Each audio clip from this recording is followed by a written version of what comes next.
आज मैं आपको भारत के अंदर मिले हुए 1 लाख साल पहले आदि मानव काल के वो सारे सबूत दिखाने वाला हूं जिन्हें हम भीमबेटका की गुफाओं के नाम से जानते हैं। दोस्तों, आज हम मध्य प्रदेश के जिले रायसेन में आए हैं और यहाँ पर हमें आदि मानव काल के द्वारा इन बड़े बड़े चट्टानों के ऊपर नेचुरल तरीके के रंगों के इस्तेमाल करके बनाए गए कई हजार वर्ष पुराने जानवरों के, मानव जनजाति के और उस समय की दिनचर्या के उन चित्रों को हम देख सकते हैं। सामने की तरफ जंगली हाथी दिखाया गया है जिसके जो दांत है दोस्तों वो बहुत लंबे हैं और एक हाथी के ऊपर तो एक व्यक्ति को बिठाया गया है जिसके एक हाथ में भाला है तो दूसरे हाथ में इसके अंकुश है।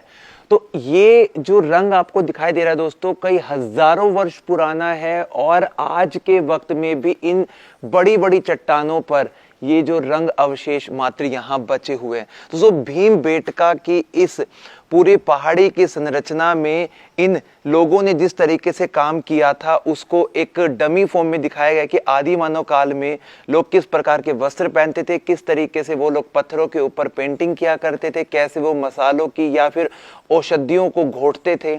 यहाँ वाले हिस्से में दोस्तों गवर्नमेंट ने एक्सक्वेशन किया है जिसके अंदर उन्हें और अलग अलग काल की जो चीजें हैं वो मिली हैं, जिससे ये पता लगा है कि जिस समय मानव काल का जो विकास होना शुरू हुआ था यानी कि पूर्व पाषाण काल 1 लाख साल से लेकर 1000 वर्ष पूर्व तक के यहाँ पे सबूत मिले हैं।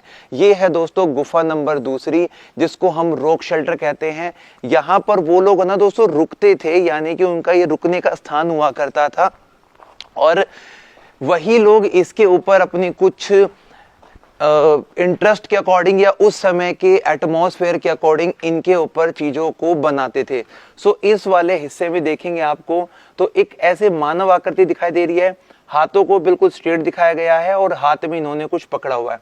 सो इस प्रकार की जो चित्र शैली है यहाँ पर वो देखने को मिलेगी और इन सभी रॉक पेंटिंग के साथ में दोस्तों जो यहाँ की सबसे प्रमुख और अहम जो भाग बनता है ना उसको हम बोलते हैं यहाँ का वो ऑडिटोरियम यानी कि सभा कक्ष जिसको हाथी द्वार के नाम से बोला जाता है। दोस्तों ये जो पूरा एक रॉक फॉर्म है सबसे बड़ी बताई जाती है और इसके अंदर सबसे ज्यादा जो रॉक पेंटिंग है वो बनाई गई है।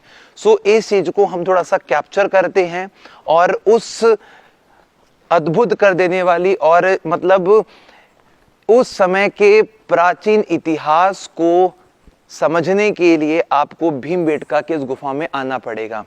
ये यहाँ का सभा कक्ष हुआ करता होगा, यहाँ पर वो लोग बैठ के इकट्ठे होते होंगे, इसीलिए इसकी साइज के अकॉर्डिंग इसको जो नाम है वो ऑडिटोरियम दिया गया है।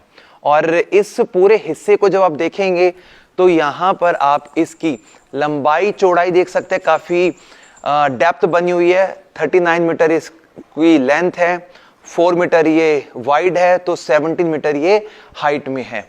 अब दोस्तों इसके अंदर जब उन लोगों ने पेंटिंग की होगी सो कुछ अलग अलग हिस्से उन लोगों ने चूज करे हैं।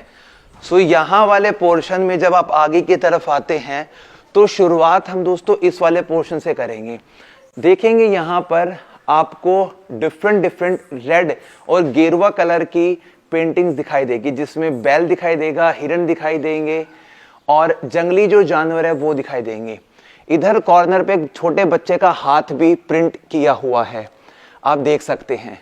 और दोस्तों इस पूरे हिस्से के साथ में काफी सारे जो लोग यहाँ पे इकट्ठे होते होंगे ना, सभा लगती होगी। सो देखो ये उन सब लोगों का एक फॉर्मेशन तैयार किया गया है।